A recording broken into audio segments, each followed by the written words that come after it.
Alright, hey everybody, welcome to my Let's Cheat on this game here, Stellaris. So it actually was on a Steam sale this weekend, or last weekend, so I picked it up. I noticed a lot of people were playing it, so figured, hey, let me do a Let's Cheat on it and see how we do. So I'm just going to start up a game with nothing in particular, nothing special. Just start that up. Alright. So now we got the game up, we're going to start up Cheat Engine. Now I have gone through here and figured out some basic stuff. And first thing, I'm just going to attach to the process. Now I started a table and I made up a script, and I'm going to see if the script works. Basically the script is going to do an array of byte scan to see if it can find a value. If it finds it, then cool. If it doesn't, it'll do nothing, which did nothing. So I'll go more into detail on that in a minute, but first we got to start by finding some values. So finding the values in this game is kind of a pain because much like Civilization 5, in fact, they do a... So this game is kind of like cross between Civilization and Homeworld if you ever played it, but enough about the game itself. The way they store the values here is they take this number, this number, this number, all these numbers, multiply them by 1,000, and that's what the value is actually stored as. And those values inside of that 100,000 can be, so like the 100 is always going to be 100,000, but the last three digits of that 100,000 could be anything really. So what you have to do is a value between, and it's 4 bytes, so it's not that complicated, but you're going to do a value between. So, so what you'll end up doing here is we'll get the game started, and what we're going to do is we're going to do a search between 100,000 and 101,000. And what that'll do for us is basically anything that has a value of around 100,000 is going to find. And so you got like all these values down here, which are going to be similar. Still have a lot of options here, 3,883 of them actually. One thing that makes this kind of different is a lot of these values you see these change, and that's not uncommon for values to change like that. It's kind of uncommon, however, for them to change the value that is actually being used all the time though. So it's kind of weird, but it's cool. So we're down to 236 values, and I found that the value tends to be somewhere in the 3, in the memory range. It's like a 3B or so, something like that. So I'm going to choose some of these 3Bs. In fact, I'm going to choose all the, actually I'm going to choose all the 3s. And I'm going to add selected values to the address list.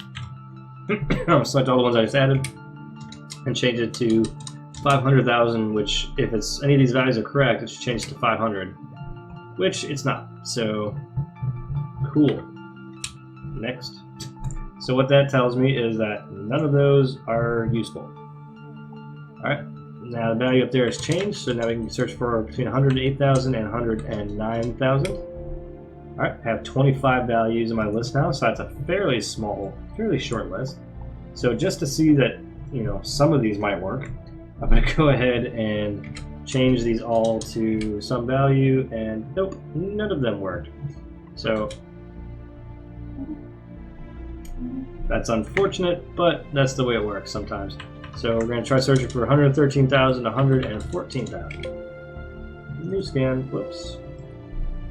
New scan, value between. Damn it. Changed. So 117, you son of a bitch. 117,000 to 118,000. Alright, there we go. So, like I said, if you catch the scan at just the wrong time, it will do that where you're not going to get the value you're looking for. So, just gotta kind of stick with it and keep trying until you get the right one. So 121,000 to 122,000 for this scan. Down to 239 values. And I'm gonna stick with that idea of trying all the 3s first. So I'm gonna add all of these values here that are 3s, and I'm gonna try changing them all to 500,000. None of those are the one. Move all selected addresses. All right, so now we have 126,000 to 127,000 for my value. All right, down to 101 addresses, much smaller numbers. Let's try all these 4 addresses. We'll add those, and we'll change those to 500,000. Okay, one of those is definitely it, because as you can see, the value has changed. So good news there. Bad news is, I don't know which one it is specifically. I could tell that it's not any of these ones that are currently changing, so I'm just going to go off on a tangent here and say 501,000 and see if that does it. Nope, that's not the one. So I'm looking for one that says 504,000 right now. So it's got to be one of these. Could be this one. Let's try this, change it to 50,000. Nope, not it. So let's try, well, since I know it's neither of those two, I'm going to delete those. So when you have something like this, best thing to do, select about half of them, change them to the number you're looking for. Okay, so one of those is it. That means I can take all the rest of them, delete them. Alright, it might be this one. Let's change this to 500 and see if that does it. Nope. Let's try this one, 500, nope. 500, nope. 100. Ooh, one of those did something.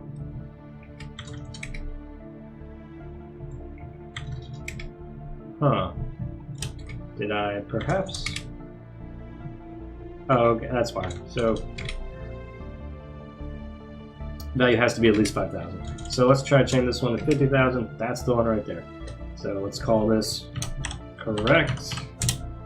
And I'll delete all of the rest of them. So that's kind of a pain to find, I know. It's very brute forcey, but sometimes you gotta do what you gotta do. So now what I'm gonna do is I need to browse this memory region because, well, before I do that, let me show you how to find the rest of these. So I'll call this energy now, because that's what it is. Alright, so finding that first one is a huge pain because of just how ridiculous it is. So what I'm going to do is I'm going to max out this value, because it's 5,000 and 5,000, and then freeze it just for fun. But once you find that first value, the next ones are actually super easy. So say I'm looking for minerals, 294,000, again value between 295,000. And since I know that this value, 43D1E that memory address right there, I can look in that general vicinity for the next set of values. And 43D1ECBC is actually matching, so I'll try that address. And I'll make it the same value, and hey, it works, cool. So turns out that each one of these is adding 10. So it's plus 10 to go from here to here. So by that logic, if I add another address manually, if I change this to C, because that adds 10, notice that it matches the food up here. So that's how I got that. So I'll max out that value. Boom, knock that in place. And just because I'm being kind of, OCD about this, I'm going to go ahead and name all those properly. All right, so the next one, if I were to copy this value, so adding 10 should give me the next value. Oh, it doesn't. See, 9. This does not match this. So something is different here. So what they actually did was, I think they jumped 40 between the food value and this influence value. I believe they jumped 40. So instead of C, it should be, it's either going to be D0C or it's going to be an F. So let's see. Nope. So it's going to be D0C. That's the one. So add that code and I'll explain that a little bit better. So if you're not really familiar with hexadecimal, what it is, so you see how this plus 10, each 10 is going up by a letter in this case. If this was a 1, if that A was a 1, the next 10 would be 2. But it's that way. So basically, instead of numbers going 0 through 9, they go 0 through F. That's really the only difference. So you basically have 15 numbers in between for each digit instead of just 9. So that's how that works. So to get plus 40 from here, you go D, E, F, 0 is the next one, and that means you have to add 1, so you got 100 basically, and that gives you a D here, C to D. Now you have D0C, and there's the address. If you didn't follow that, that's fine. We're just moving on. So now we'll add another address manually to get this final value, which was Unity, and I believe this one is just plus 10 more. Yes. So there we go.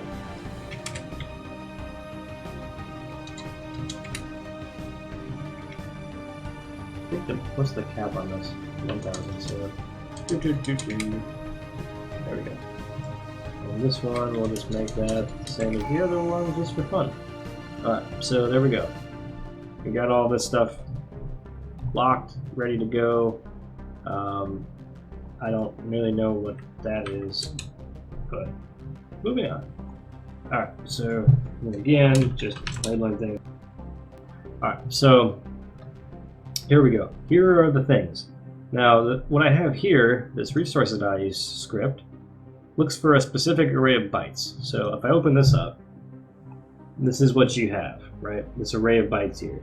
It's searching for this in the memory, and if it can find it, then it knows where to do some stuff. So this is going to be kind of tricky, but I'm going to try to explain this a little better. So what you're going to do is you're going to pick your energy value, because that's the first one, right? And you go to browse this memory region. That brings up the memory screen. You can see the memory. Now, what I'm searching for is this array of bytes right here. So if I highlight all of that, and I copy to clipboard, what that's actually going to do for me is give me an array of bytes to scan for. Now what I do is I typically just take a notepad that I save on my desktop, and I have a kind of a running tally of different array of bytes that I've used, so that way I can figure out what's different between all these arrays of bytes, and then I can make it work again. So what you do is, like, basically to make this really robust is you're going to start the game, close the game, open the game, find the addresses again, get the array of bytes, copy it, paste it into your notepad, and then start comparing differences. So this one here, this line, is the first time I did it. This one is the second time I did it. I copied it in, and then everywhere where there was a character that changed, I changed that character to a question mark, right? Because it can be different. So here, see that there are a few characters that have changed again. So what we're going to do is that I'm going to come down here, and the ones that I know have changed, I'm going to make them question marks. Question mark, question mark. And what the question mark means is basically that variable may not be that. It could be anything. But we're still looking for this general string overall. See, this one has changed. These ones changed. These ones changed. So this is our brand new array of bytes that we're going to try to use. Oh, I missed a couple here. Hold on. So these ones are different. These ones are different, and these ones are different. The more wildcards you use, the longer the scan's going to take, but it's going to be more accurate, pretty much. So save that. Now this is the actual script. Now I'm going to try to explain the script, right? So basically what you do is, if I were to be doing this from scratch, I would copy this whole part right here, or type it in, either way. You go to your memory, browser screen right here, the memory viewer, go to Tools and Auto Assemble, and then you can just paste, and then you'll have this. And what this is doing is saying enable. So that is basically giving the script a checkbox. So when you check the box, it's going to do all this stuff here up to the disable command. So the first thing it's going to do is an AOB scan. It's going to do an AOB scan and put the result into blood points. The result is basically going to be, the blood points is just a name that you can make up. You can, in this case, I used energy in my script I used for this game. This was actually an example from Vampire the Masquerade. But so you can make this variable whatever you want, but it's going to take whatever address it finds with this array of bytes. It's going to put that address into this right here. And then label, you're going to make a label, and it's basically a variable name. So I usually do an underscore and then the same name. So blood points, underscore blood points. And then register symbol puts it at, basically creates a memory location for this so that you can use this. So it's going to get kind of confused. Blood points down here is basically saying, all right, take the address in blood points, and the address in blood points is going to be in this right here, used as this symbol. It's confusing if you don't know anything about assembly, but that's what it's doing. And I'll show you what that actually does if you don't understand it now. The next thing is under disable. All we're doing is unregistering the symbol blood points. Now what you don't want to do is click execute. So you click execute, it just inserts the code and that's it. What you want to do at this point is assign to current cheat table. That makes an entry that'll be right here and it'll be a script. Alright, so as you can see, I have basically the exact same script except the names of the offenders have changed. So what I'm going to do is I'm going to copy my array of bytes, my updated array of bytes, right here, and I'm going to paste it in place of the old array of bytes. And since I've already got this saved in my cheat table, I just hit OK, and that saves it like that. And now what I'm going to do, I'm going to uncheck all these because I don't need them. And in fact, I'm going to take all these and I'll remove all but one just for the sake of examples. So I'm going to check that checkbox. And what that's going to do is do that AOB scan, and then it finds the address. If it checks, that means it found an address. And here's what it does. So we'll find energy, right? So this address for energy, when you type in that, so if I type in underscore energy, it is finding that memory address, which has the address right here, this 43D1CAC, has that loaded into it. So basically what it did was it found the memory address that would have the array of bytes that we were looking for, made it into that symbol, which was underscore energy, and that translates to the address that we're looking for. Alright, for the rest of these, so for like minerals, I basically took energy, that symbol, plus 10, because that's what the address is, it's plus 10. And from there, it found the correct address. And now all of these are what I want them to be. So, and as you can see, energy and energy, they match, they're the same thing. So that's a lot easier than trying to find a pointer. Maybe not easier, but it's quicker in terms of the amount of effort you have put into it. And it's kind of nice because, you know, if it finds one, it's going to find the rest, which is really cool. And just make sure it works. Type in 50,000 and there you go, my energy changed to 50,000.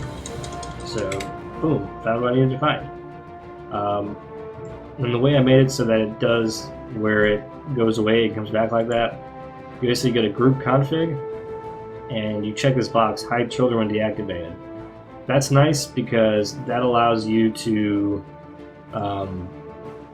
make it so that if you were going to share this with friends or other people, you would basically not confuse anybody by leaving this checkbox here. So they wouldn't see all these blank variables, because if I don't have this checked, then this address right here does absolutely nothing for me.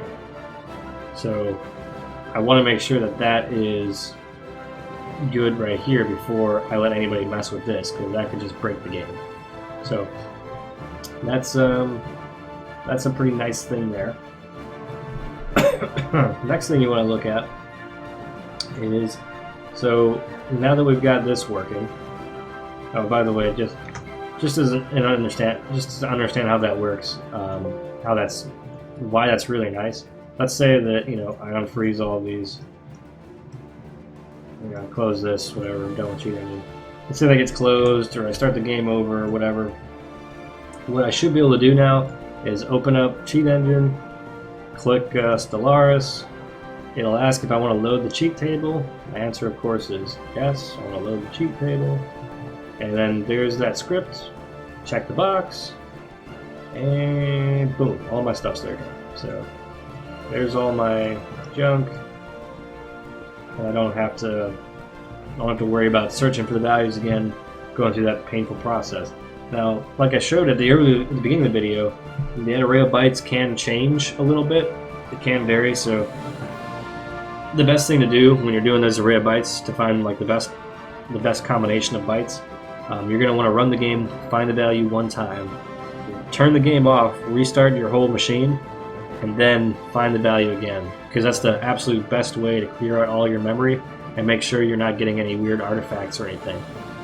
You want to get, you want to get the most important bytes out of that array, not just ones that, you'll get a lot of garbage in there. So restarting your system completely and starting the game over again is the best way to do that quickly and efficiently. So now that that's done, maybe we can start looking at some other things to hack. Some code injection, perhaps. I haven't done a lot in the game with as far as combat goes or build times, so I haven't really figured out a way to do anything. I don't really know what else to hack, actually. So if you guys want to give me some ideas on what to hack, tell me what sounds fun to do, then I can do that, and that'll be real fun. So yeah, that's pretty much it. Thanks for watching this. Hope it's helpful and useful. Hope you enjoyed it. And next time I'll do something else. But thanks for watching. Like, subscribe, because that really helps me out, especially if you like these kinds of videos, because I do so much different stuff these days. If this is what you like, please like, subscribe. It lets me know what you guys want, what you guys want to see more of. And yeah, that's all. So see you next time.